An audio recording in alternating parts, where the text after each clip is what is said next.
Dinda hadir, Asel hadir, Putri hadir, Bella hadir, Aina hadir. Oke, jadi hadir semua ya. Di pertemuan sebelumnya, Ibu udah minta kalian buat baca materi kaidah pembahasan faktur. Oke, ada yang tahu kaidah pembahasan faktur ada berapa ya? Ya, enak. Oke, disebutnya Ibu kaidah pembahasan faktur itu ada 4. Yang pertama itu diksi, lalu ada imaji, terus bahasa kiasan dan ragam kalimat. Oke, terima kasih. Oke, di sini Ibu sudah menyiapkan 3 pantun dengan tema yang berbeda-beda. Pantun yang pertama yaitu pantun nasihat. Bisa dibaca Putri? Rajin menanam mengelola, disiram pagi hingga petang, jadilah anak yang berbukti agar hidupmu diberkati. Oke, dari pantun nasihat ini ada yang bisa menyampaikan makna tersiratnya. Saya Bu, ya Dela. Jadi itu sesuai isinya Bu. Jadi harus berbudi agar berbudi dengan orang. Nah, jadi ketika kita menjadi orang yang berbudi pekerti dan juga bersopan santun, ketika kita sudah meninggal nanti yang akan dikenal oleh orang adalah sikap kita yang berbudi. Oke, tepuk tangan Dela. Selanjutnya ada pantun jenaka. Lutfi bisa dibaca. Kepasan melimpah ya, pelangnya di sini tua, gunung manis mendapat tawa, ternyata bosnya tak ada. Oke, untuk pantun jenaka ini ada yang bisa menyampaikan makna tersiratnya? Saya Ibu, Ya, Putri. karena ini pantun jenaka jadi hanya untuk hiburan para pendengar. Oke, kita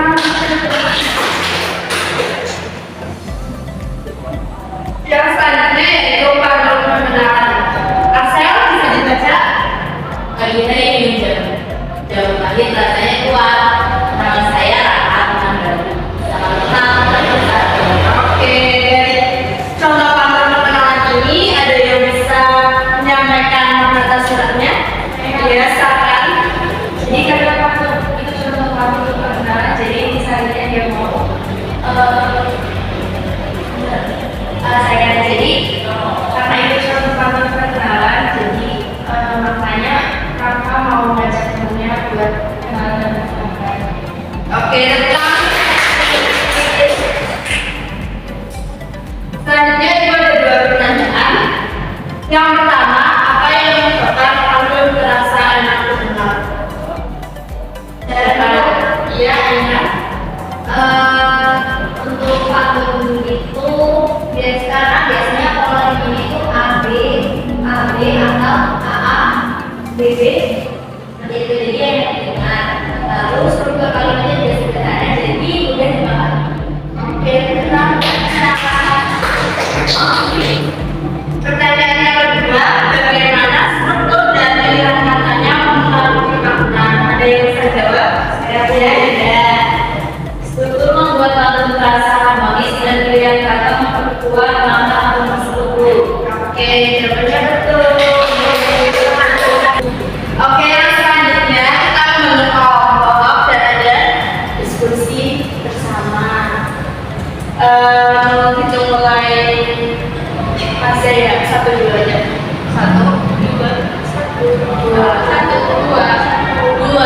Oke, kelompok 1 bisa bergabung dengan kelompok 1 dan kelompok 2 bisa bergabung dengan kelompok 2. 2, 1, 1.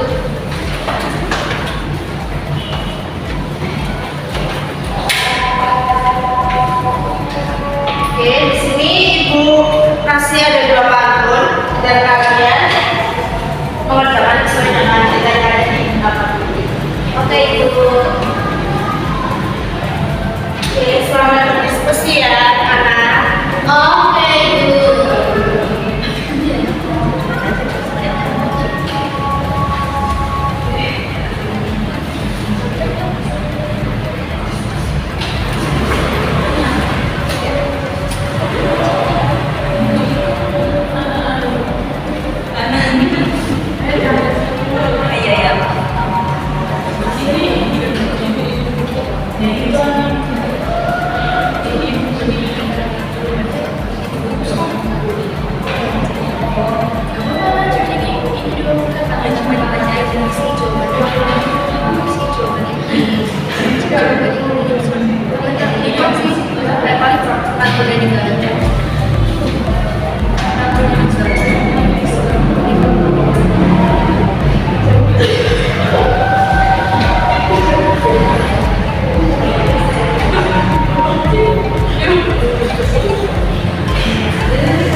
Terima kasih atas kesempatannya dan teman-teman semua. Perkenalkan saya Mazda, perwakilan dari kelompok 1 akan memaparkan hasil diskusi kelompok kami, yaitu pada pantun yang pertama, pasal pemberi rambutan tidak lupa memberi semangka, jangan suka terbalas alasan, kalau hidupmu bisa celaka. Oke, pada pantun yang pertama, aspek yang dianalisis yaitu pada diksinya. Diksi pada pantun 1 menggunakan kata yang bersifat perintah dan peringatan, seperti jangan dan celaka. Pilihan katanya tegas dan langsung. Lalu pada bagian imajinya, pada pantun yang pertama, imaji visual, yaitu pada bagian pasal memberi dua, juga imaji kondisi hidup yang celaka juga malas. Pada aspek bahasa kiasan, pantun pertama memiliki bahasa kiasan bersifat peringatan dan simbolis, bukan celaka fisik tetapi kegagalan hidup. Contohnya pada bagian celaka sama empat yaitu ragam kalimat. Pada pantun yang pertama, ragam kalimatnya yaitu berupa kalimat perintah dan peringatan. Contohnya jangan suka dan bermalas-malasan. Pantun yang kedua, burung camak terbang kawan, terbang tinggi menuju pantai. Bila belajar tidak tekun, masa depan pun jadi suram. Pada pantun yang kedua, aspek diksi meliputi karakter yang bersifat kritis. Contohnya pada bagian camak, awan, pantai, dan suram. Pada aspek imaji, pantun yang kedua memiliki imaji visual yang kuat. Contohnya pada kata burung terbang tinggi, suasana pantai, dan bayangan masa depan suram. Pada aspek bahasa kiasan, pantun kedua ini contohnya seperti masa depan jadi suram adalah metafora untuk kegagalan atau ketidakjelasan hidup. Dan pada aspek ragam kalimat, pantun kedua ini menggunakan kalimat penandaian dan akibat. Contohnya pada bagian bila belajar tidak tekun, masa depan jadi suram. Oke.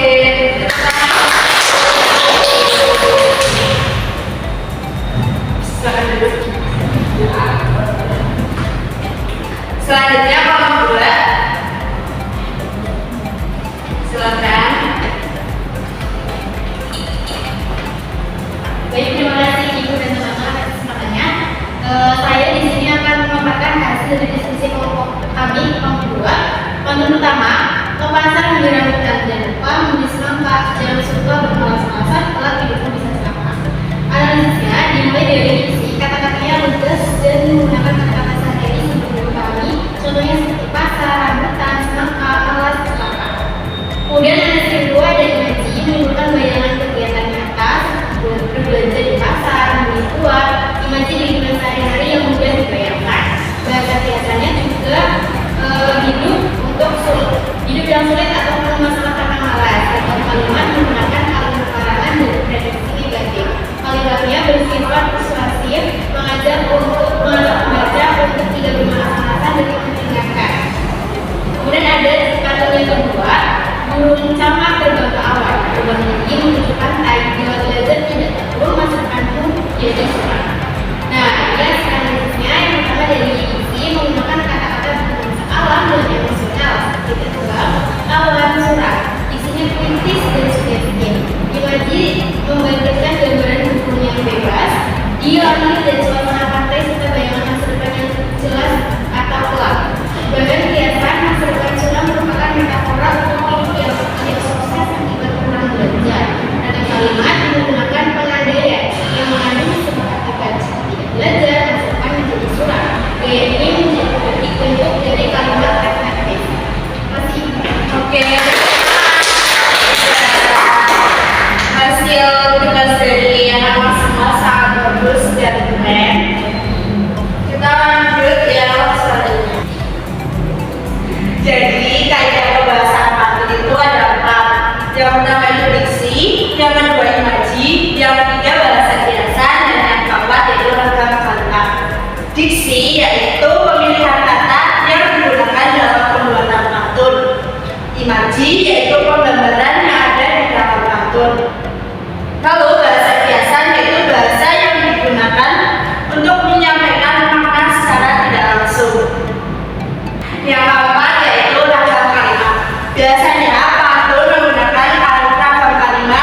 dalam pantun tersebut. Dan tadi dijelaskan ada diksi, imaji, bahasa tulisan, dan juga ada kalimat supaya pantun yang kita ciptakan itu memiliki keselarasan yang emang yang terdengar dan juga memiliki makna yang bagus.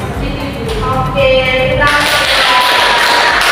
Benar ya, mengapa kita harus belajar kaedah bahasa pantun? Karena membuat pantun itu tidak sembarangan. Pastinya ada ketentuannya. Untuk itu, Ibu cukupkan untuk pertemuan hari ini. Silakan teman-teman bisa berkemas-kemas.